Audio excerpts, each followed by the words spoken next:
What's up, my fellow political vigilantes? Thank you for watching the show. My name is Graham Elwood. Together, you are all making Gotham great again. Oh man, Progressive Comedy Tour, April 12th through the 15th. We will be in Texas. April 18th, doing a political vigilante live at the Sycamore Tavern. May 11th and 12th in Salt Lake City. May 13th, Boise, Idaho. June 12 through 19, East Coast Tour. DC, Baltimore, 2 nights in Philly, Connecticut, New York City, Boston, maybe adding more dates. Everything is at grahamelwood.com. Check it out. So, the Mueller report. Oh, God. I don't like Trump. I don't like him at all. But the 2.5 years of this Russia, and of course, the Mueller report is not, there's no collusion. And the fact that liberals, people on the left, were hanging their hopes on Robert Mueller, who lied to get us into the Iraq war. Everyone seems to have forgotten that. He gave false information. The FBI is an organization that is not in the best interests of working people and progressives, and it smears people, it comes up. So you were really hanging your hopes on that guy who said Saddam Hussein had weapons of mass destruction and got us into an illegal war. That, you thought that guy was the one to hang your hopes on. So there's this article in Politico that says he just gave the Democrats a gift. Will they take it? My guess is no. I'll answer right now, no. Scandal and impeachment were always political losers. Now the 2020 election can be about which party will improve the lives of more Americans. It's a great article because it goes through the history, and I'll go into it. Anytime people have tried to say, since Watergate, like Watergate was so profound, but Carter was able to capitalize on that and got elected, but he couldn't get a second term. Mondale couldn't capitalize on because Watergate happened. He was found guilty. That's how he was able to do it. When you have these sort of not really, no collusion, it doesn't work. It doesn't work.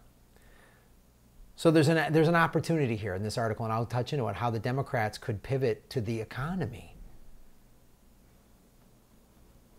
Which party will improve the lives of more Americans? Because the economy's doing great. No, the economy's doing great for the 1% of the population that owns 85% of all stocks. If you're a CEO, it's great. The average salary of CEOs from 2017 to 2018 just increased. It went from like 15 point something million to 16 point something million. So yeah, the economy's doing great if you're a billionaire, if you're in the ruling class, if you're a defense contractor in the oil business, you're doing great. If you're one of the 60% of Americans that doesn't have $500 to $1,000 in savings, it's not doing well. Focus on that, Democrats. Will they? Probably not. They're just going to try to screw over Bernie Sanders because Wall Street doesn't want him in there, because Wall Street owns both parties. By not alleging any illegal collusion, Mueller has liberated Democrats from chasing the impeachment unicorn, which was always a political loser and a substantive dead end. If the Democratic House ever impeached, the Republican Senate was never going to convict and may not have even held a trial. And it has just made people go nuts. People have gone nuts. Trump derangement syndrome, as the term has been coined, makes people lose their critical thinking skills. People just go nuts. Rachel Maddow's paid $7 million a year to push this nonsense. If she was talking about how there was third world conditions in America, how they still don't have drinkable water in Flint, Michigan, how the Dakota Access Pipeline has it leaked last year, 30,000 barrels of oil. There's leaking pipelines all over the place. There's contaminated water. There's cities with levels of lead like Flint or higher in 3,000 American cities. Focus on that.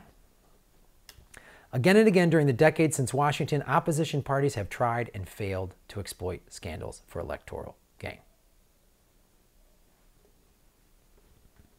When Mondale ran hard about the corruption of the Reagan, but there was no egregious smoking gun like Watergate. That's the last time it was able to do it. And again, the economy went bad and Carter couldn't capitalize on it. And Zbigniew Brzezinski helped push Carter into the arming the Mujahideen in Afghanistan. When not Mondale, but the other guy ran against in '88, ran against George H.W. Bush, excuse me. He won that election, so it doesn't work. When everyone was going after, when the Republicans went hard after Clinton for the Monica Lewinsky thing, in '98, Democrats cleaned, they took the House and the Senate, right? So we just had,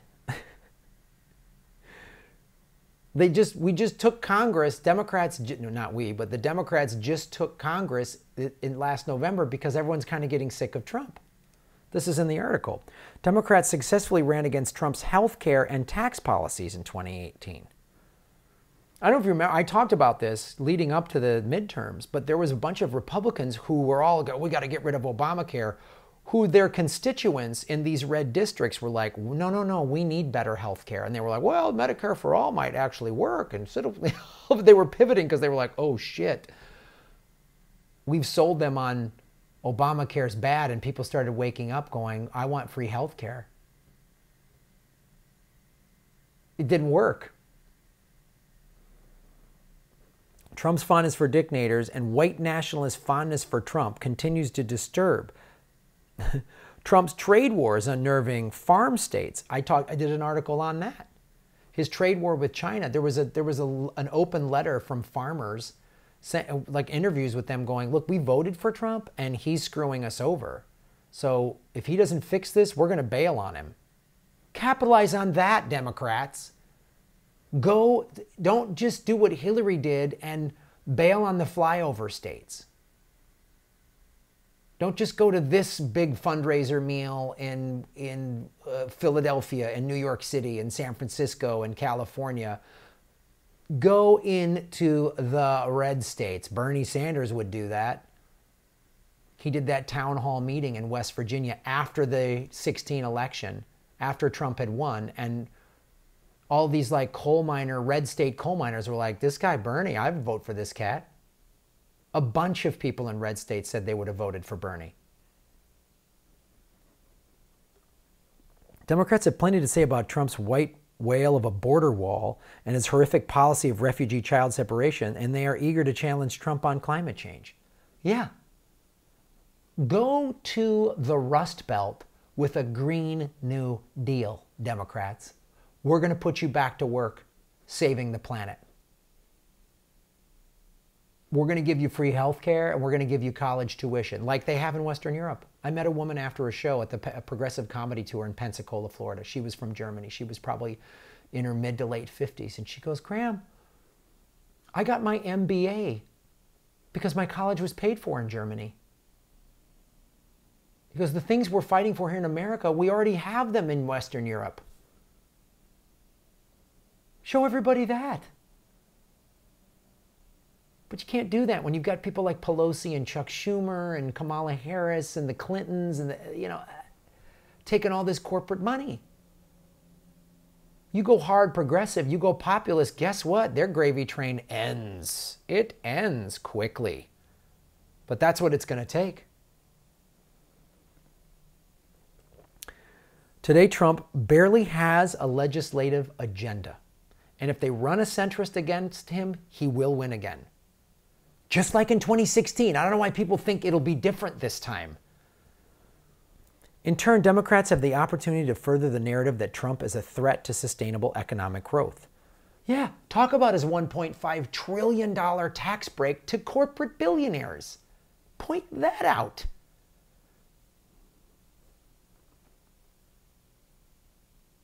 Middle class, he's a threat to middle class prosperity and global stability. It won't matter if Mueller had evidence of obstruction of justice. It won't matter if the Southern District of New York finds campaign finance violations. It won't matter if Trump Inauguration Committee took illegal payments or the Trump Organization lied about its assets to the Deutsche Bank.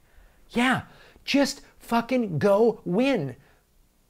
Realize that there's a lot of Americans that don't live in LA, San Francisco, New York, and Portland, Oregon, or Chicago. Realize that there's a bunch of Americans that are having a real tough time and they just want someone to come in and fucking help them. They don't give a shit at the end of the day. They're starting to turn on Trump.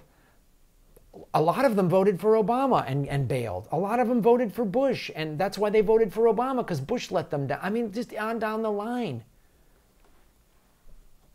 Because guess what?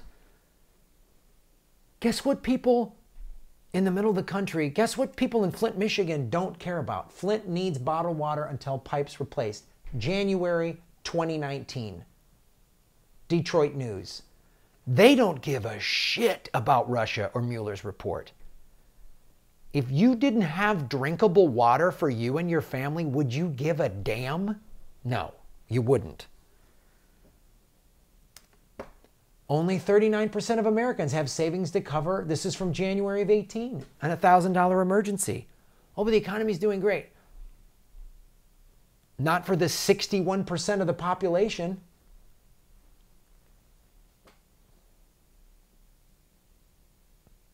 Hey, release the full Mueller report. Okay, I hope they do. Great, release the full report. Maybe what's in there is showing that Hillary cheated too. Boy, I hope, because you know what this report, if they release the full report, you know what it's not going to do? Fix this problem. Biggest cause of U.S. bankruptcies, medical bills. That's from June of 13. Still accurate. This article's right. Go hard left. I don't believe in Elizabeth Warren. I think she is a corporate Democrat in progressive clothing. She gave $80 billion to Trump's war machine in October of 17, along with 4 other Democrats. One of the reasons she did that, Massachusetts has defense contractors in it. That's how she plays ball. She's not a real progressive. There's 2, Bernie, Tulsi. Tulsi's not doing well in the polls, but we knew she was a long shot. Don't let him screw over Bernie. That's my guess. That's what I think. That's what I'm going to say. He's not a perfect candidate, but he's the best shot. And if he makes Nina Turner his VP and Tulsi his Secretary of State, that would be fantastic. Fantastic. Stephanie Kelton as his Secretary of Commerce. It would be an amazing cabinet of progressives, is what would it be. That's what I'm saying. Are the Democrats going to do this? Who knows? But thank you for watching and supporting what I'm doing, because the mainstream media is not talking about it in the way that I am and other independent progressive media folks are. That's why you're getting your news here. Support me at patreon.com/Graham Elwood. You get free bonus, well, not free, whoops, it costs $5. It's not free, but you get bonus content for as little as $5 a month. Thanks for supporting what I do. Very much appreciate it. And we'll see you at the next video.